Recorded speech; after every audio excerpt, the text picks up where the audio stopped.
The Vibranium Shield is not the strongest shield in the MCU. It was easily broken by the double-edged sword of Thanos.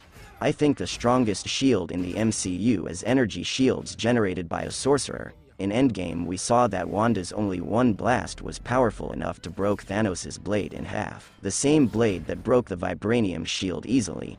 But in the Multiverse of Madness, Wanda's blasts couldn't do anything on the energy shields of sorcerers when she attacks on Kamar-Taj.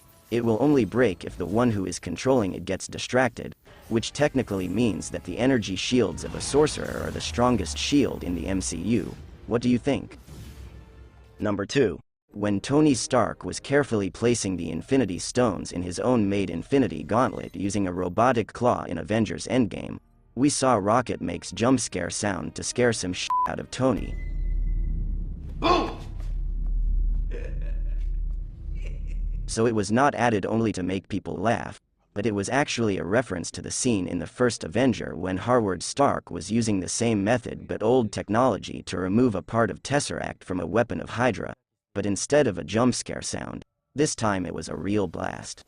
What do you think is coursing through my veins right now? Cheese whiz? Number 3. Why was the Mind Stone glowing when Thanos was about to put the Power Stone back in the gauntlet after hitting Captain Marvel?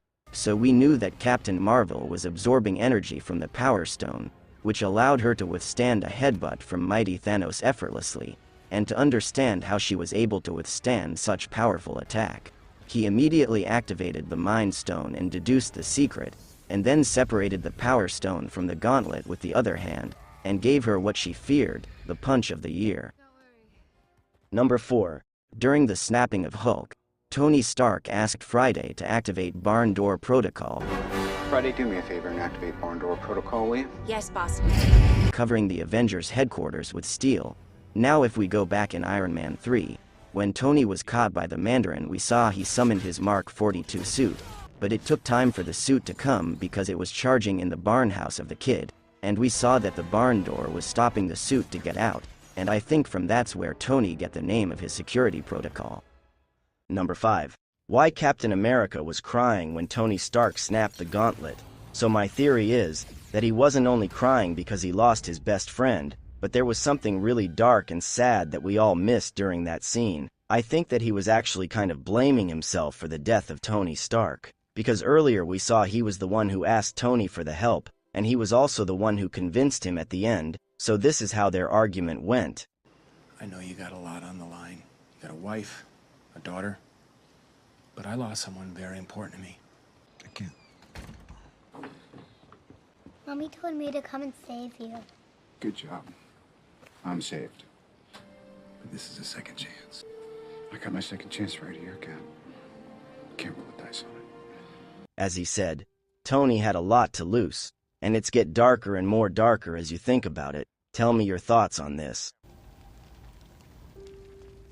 Number 6. When Tony Stark was finding the Tesseract in a bunker in Avengers Endgame, a moment later we see that Howard Stark also enters the same bunker, and if you listen carefully then we can hear that he was calling for someone named Arnam, probably Arnam Zola.